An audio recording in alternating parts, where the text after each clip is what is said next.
So a lot of people are weighing in on the Joe Rogan Spotify issue, and most recently, Ted Nugent had something to say about it, and I want to share that with you in this video.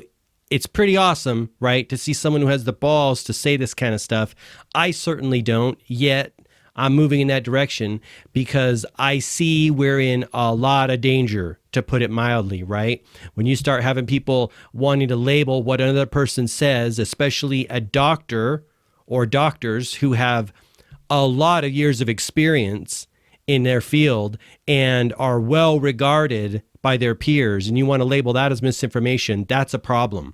That's a real problem. And I've already made a video on what I think about this idea, right? And I'll put the link in the description down below, but it was having to do with Brene Brown pausing her podcast to put some, I guess, put her thoughts together about, and actually also push Spotify to adopt a misinformation policy. I think misinformation policies are silly because the only people I see pushing for misinformation policy are the people who push the most misinformation. It's scary, right? Don't fall for it. You're smarter than that. You can think for yourself. You can make up your own mind. And guess what? Other people can too. All right, let me read this article to you. So it says, Ted Nugent brands Neil Young, quote, a stoner bird brain punk for Spotify protest. He also claimed that it's Young who is spreading misinformation about the COVID vaccine. Ted Nugent has weighed in on the recent controversy surrounding Spotify and Neil Young's decision to pull his music from the platform. Young last month demanded that his music be removed from Spotify, asserting in a since deleted open letter to his management that content like the Joe Rogan Experience podcast spreads false information about the vaccines. The streaming platform obliged, later confirming that Young's content was indeed removed from the platform. So Young got what he wanted, right? Joe Rogan or me? They chose Joe Rogan. The saga drew mixed reactions from the wider music industry, while many seemed to side with Young, including Joni Mitchell, who also announced she would be pulling her discography from Spotify over its conduct surrounding vaccine misinformation, as did Young's former bandmates, Crosby, Stills, and Nash, comedian Stuart Lee, Crazy Horse, E Street band guitarist Niles Lofgren, and cult alternative rockers Failure, among others. Side note, there is a short written statement by Crosby, Stills, and Nash that they all signed. I saw it on Twitter. You can probably find it as well floating online. But it's interesting to read. You know, they're standing behind their buddy Neil Young. Let me continue here. Now, controversial right-wing rocker Ted Nugent has spoken out about Young's decision, calling the Harvest Moon singer-songwriter a complete punk. Speaking on his Friday Free-for-All edition of the Nightly News, that's a great name, the Nightly News, on Friday, February 11th, he said, well, Neil Young, God bless him. I'm sure there are many people that appreciate Neil Young's creativity and his talents and his creation of wonderful music for those people who love that kind of music. I'm not a big fan. I happen to know that he's got a lot of soul. But now that I've praised him for all the positives, the guy is a complete punk. If you've done that much mind-altering chemicals throughout your life, then you can proudly claim in one moment you should be rocking in the free world, but then in the next moment witness all the evidence supporting everything that Joe Rogan's been saying, that I've been saying, the truth, logic, common sense, the indisputable evidence to support it, and then claim that we're guilty of misinformation when actually the stoner bird brain punk, he delivers misinformation. That's a bold statement. I love it. Nugent continued. So this is a funny moment because he made an ultimatum to Spotify, whatever that big tech is. And he said, if you don't take Joe Rogan off Spotify, then you have to take my music off Spotify. That's a pretty easy decision, Neil. Thanks for making it so simple because Neil Young on Spotify, adios, mofo. And he continues. Now Joni Mitchell's doing the same thing. And again, God bless her. I can't stand folk music, but I know there are a lot of people that love that kind of stuff. And I salute them and thank them. And I appreciate any music that makes people happy and fortifies their American dream or whatever dream they might have. Is there another dream? I don't think so. The Mexican dream is to get the hell out and go to America. Truth. Nugent went on to claim that things Young and Mitchell are saying are just stupid, before adding that with all due respect, I'm sure I've seen Joni Mitchell do interviews. She's a smart gal and her musical dreams are literally Her musical dreams she literally has perfected. And on behalf of those people that love that kind of music, I can only salute them and celebrate the happiness that Joni Mitchell and Neil Young's music brought to them. The controversial rocker has been in the news a lot this past year. Last month, he labeled Bruce Springsteen, quote, a dirtbag for his political affiliations. He also criticized Joan Jett's inclusion on a list of the 100 greatest guitarists. So this goes on to say he's doing some other controversial thing. But then let me start up here. It says Nugent also contracted COVID-19 in April, 1 week after performing maskless in Florida. He said he's never been so scared in all my life as when he battled the virus. As a side note, it sucked when I battled it too.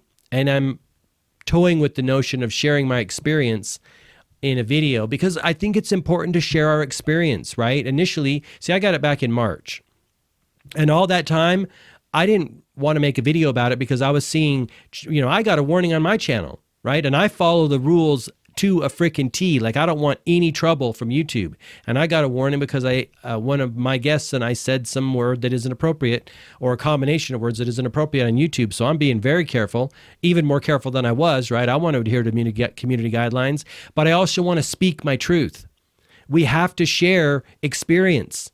If we are siloed off and we're not speaking our truth and talking about our experience, we're not going to improve life, my friends.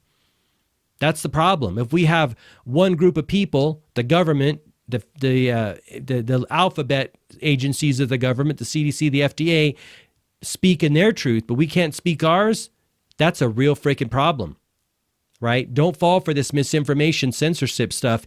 It is dangerous. That's an understatement. It's the ultimate danger for a free country, because if you cannot speak your truth, then you're hosed. Why do you think the First Amendment's the First Amendment, right? It's because it's the most important. All right, so let me continue here after I shared my little COVID story, but I will probably share that in a video coming up. Elsewhere, Spotify has reportedly removed 70 episodes of the Joe Rogan Experience that sees the comedian using racial slurs. Following the news, Spotify CEO Daniel Ek sent a letter to company staff saying he strongly condemns Joe Rogan's use of racial slurs, and that while the platform wouldn't be severing ties with the controversial figure, they would be adding content advisories to podcast episodes which discussed COVID-19, directing users to their dedicated information hub. Maybe that's Spotify's dedicated information hub, or the standard COVID stuff. Just as a side note, does anyone ever click on that stuff? No. Again, there may be people that click on those, like if you're on Instagram or Facebook saying, go to this COVID link to find. Personally, and I've talked about this before, I don't trust anything my government says or does anymore. And I would encourage you to at least explore the option or explore the idea of investigating everything they tell you thoroughly, right? You do what you want to do. It's your life. I want you to live however you want to do it. But I'm just saying, look at history. I'm going to share this with you. It's this idea that you can either trust your government or you can know history. You can't do both, right? Now, I want to trust them. Don't get me wrong. My life would be a lot easier if I could trust him. I wouldn't have to spend hours and hours researching and watching videos and reading articles about stuff that, quite frankly, I don't want to read about. I don't want to know about. But when it's an important situation we find ourselves in, which this last 2 years have been important, I don't know about you, but I have no choice but to do my own research, because I know that the only person that's going to care about me the most is me. It's certainly not a politician. I know who they care about, and it isn't me. That's my 2 cents. Anyway, that's the bulk of the article there. I just thought it would be really interesting to share that with you. I admire Ted Nugent to speak his mind like that in this environment. It's ballsy, and I applaud him. So let me know what you think in the comment section down below. And if you like this video, please give me a thumbs up. That would be super awesome. Until next time, I wish you all the best health, wealth, and success. Thanks so much. Bye-bye.